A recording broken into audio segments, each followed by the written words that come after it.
কলকাতা আলিপুর কোর্টের অ্যাডভোকেট মাননীয় শামসুদ্দিন মোল্লা মহাশয়কে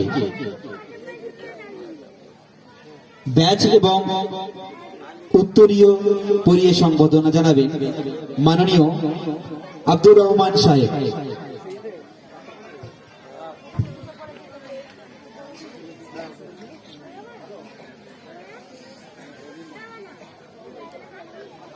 আব্দুর রহমান সাহেব ব্যাচ সেই সঙ্গে উত্তরীয় পরিয়ে সম্বোধনা জানাচ্ছেন কলকাতা আলিপুর কোর্টের অ্যাডভোকেট শামসুদ্দিন মোল্লা মহাশয়কে, যার মূল্যবান সময় নষ্ট করে আজকের আমাদের এই ক্ষুদ্র অনুষ্ঠানে অংশগ্রহণ করেছেন। আপনাকে অসংখ্য ধন্যবাদ জানাই। আরসিনা আয়ুর্বেদা লাইফ কেয়ারের পক্ষ থেকে আপনাকে অসংখ্য ধন্যবাদ, ভালোবাসা, শুভেচ্ছা জানাই। সেই সঙ্গে উত্তরীয় পরিয়ে সংবর্ধনা জানাচ্ছেন আব্দুর রহমান সাহেব। আমরা একটু হাততালি দিয়ে অভিনন্দন জানাই স্যারকে।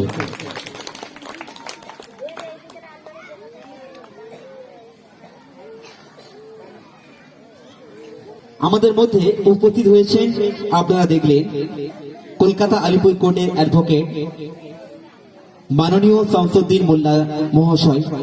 আমি চাই আপনি ছোট্ট কিছু ক্ষুদ্র বক্তব্য রাখবেন আমাদের কাছে। আপনার বক্তব্য আমাদের কাছে একান্ত কাম্য।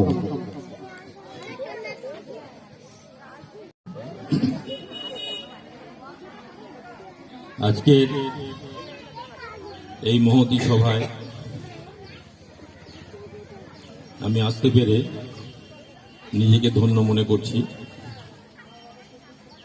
আজকের আতাউর রহমান মহাশয়, ওনার সঙ্গে আমার দীর্ঘদিনের পরিচয় এবং খুব অন্তরঙ্গ।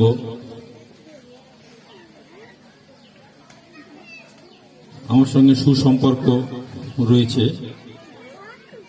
এই অনুষ্ঠানটা গত বছরে যেভাবে হয়েছিল, আজকের আমি দেখছি তার থেকে অনেক উন্নতি হয়েছে। আরো ভালোভাবে অনুষ্ঠানটা সকাল থেকেই চলছে। খুব শান্তিপ্রিয় অবস্থায় এই অনুষ্ঠান চলছে। আজকের এই অনুষ্ঠানের জন্য আতাউর রহমান সাহেব ওনার দাদাজানের স্মৃতির উদ্দেশ্য নিয়ে যে অনুষ্ঠানটি করছেন, খুবই ভালো লাগছে। এবং এখানে ধর্ম, জাতি, বর্ণ নির্বিশেষে সকল সম্প্রদায়ের মানুষকে আমি দেখতে পাচ্ছি, তার জন্য আরো ভালো লাগছে। আমি চাইব এই অনুষ্ঠান দিনের পর দিন আরো বড় হোক। তবে যে অনুষ্ঠানটি উনি করছেন সবই নিজের ইচ্ছায়, নিজের খরচায়। আমি যতটুকু জানি উনি কারোর কাছ থেকে সহযোগিতা নিচ্ছেন না। তবু আমার মনে হয় যদি আমরা যারা আশেপাশের লোকজন আছি, আমরা যদি ওনার সঙ্গে হাতে হাত মিলিয়ে কাজটা করতে পারি, তাহলে আমার মনে হয় এই জায়গায় অনুষ্ঠানটা আরো বড়, আরো জায়গায় ছড়িয়ে যেতে পারে। যাই হোক, আজকের এই সভায়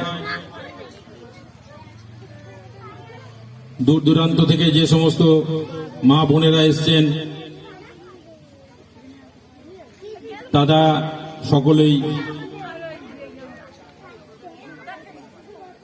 আমাদের এই সভায় একান্তভাবে সহযোগিতা করুন, শান্তপ্রিয়ভাবে বসুন। যেভাবে উনি অনুষ্ঠানটা পরিচালনা করছেন তাতে খুবই ভালো লাগছে।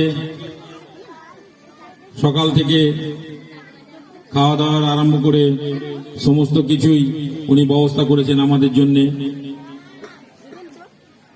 যাই হোক,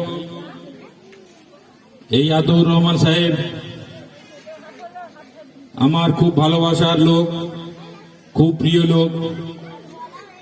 আমি চাই উনি শান্তিতে যেভাবে কাজ পরিচালনা করছেন তাতে আমার সম্পূর্ণ সহযোগিতা রইল। আপদে বিপদে যে কোনো সময় উনি আমাকে ডাকবেন, আমি সব সময় ওনার সঙ্গে হাত মিলিয়ে এগিয়ে আসব, এই কথা বলেই আমি আমার বক্তব্য শেষ করছি। আসসালামু আলাইকুম।